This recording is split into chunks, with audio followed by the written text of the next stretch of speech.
শেখ হাসিনার বিরুদ্ধে ১৮২টি মামলা, এর মধ্যে ১৬২টি মামলাই হত্যার। সময়ের অপেক্ষা, আইনি লড়াইয়ে মাঠে নামছে আওয়ামী লীগ।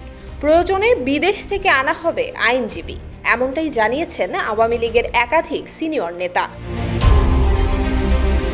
ছাত্র জনতার অভ্যুত্থানের মুখে গত ৫ আগস্ট ক্ষমতা ছেড়ে ভারতে চলে যান আওয়ামী লীগের সভাপতি এবং সাবেক প্রধানমন্ত্রী শেখ হাসিনা। এরপর থেকে একের পর এক করা হচ্ছে মামলা। দলের কেন্দ্রীয় নেতা থেকে শুরু করে উপজেলা পর্যায়ের হাজার হাজার নেতাকর্মীকে আসামি করে এসব মামলা দায়ের করা হয়েছে।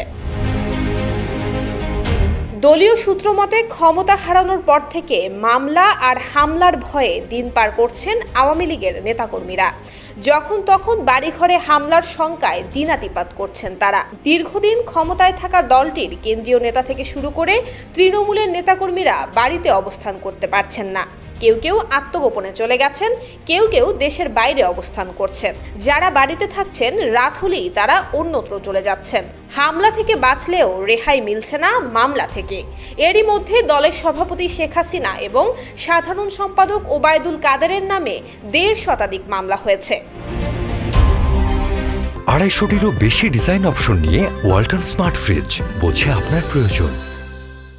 নেতাকর্মীদের বিরুদ্ধে দায়ের করা এসব মামলা এবং অভিযোগ মোকাবিলা প্রসঙ্গে জানতে চাওয়া হলে আওয়ামী লীগের এক যুগ্ম সাধারণ সম্পাদক জানান, দেশের যে পরিস্থিতি, এখনও মামলা মোকাবিলার সময় হয়নি। আইন শৃঙ্খলা পরিস্থিতিও নিয়ন্ত্রণে নেই। এমন পরিস্থিতিতে কে মামলা মোকাবিলা করবে? আদালতের মতো একটি জায়গায় হামলা করা হচ্ছে। ব্যাপক নিরাপত্তা বেষ্টনীর মধ্যে যেখানে আটক নেতাকর্মীরা নিরাপদ নন, সেখানে আইনজীবীরাও নিজেদের নিরাপদ বোধ করছেন না। একের পর এক মামলা, এত মামলা কিভাবে মোকাবিলা করবেন জানতে চাইলে তিনি বলেন, আমাদের দলের নিজস্ব আইনজীবী রয়েছেন। শুধু ঢাকা নয়, প্রতিটি জেলায় দলীয় আইনজীবী রয়েছেন। আবার আইনজীবী নেতাও রয়েছেন, এমনকি দলের সমর্থন করেন এমন আইনজীবীও রয়েছেন। তাই মামলাগুলো তারাই লড়বেন। তবে এখন নয়, তারা প্রস্তুতি নিচ্ছেন, সময় হলেই আইনি লড়াইয়ে নামবেন।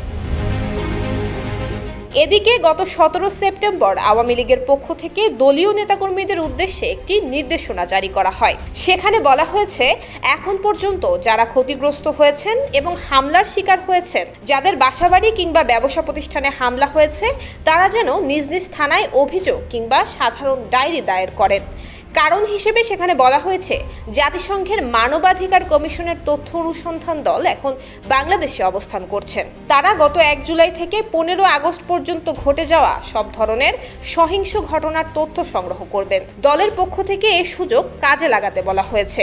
অভিযোগ না নিতে চাইলে সাধারণ ডায়েরি এবং সাধারণ ডায়েরি করতে না দেয়া হলে জাতিসংঘের তদন্ত দলের কাছে দলীয়ভাবে অভিযোগ দেওয়ার কথা বলা হয়েছে ওই নির্দেশনায়।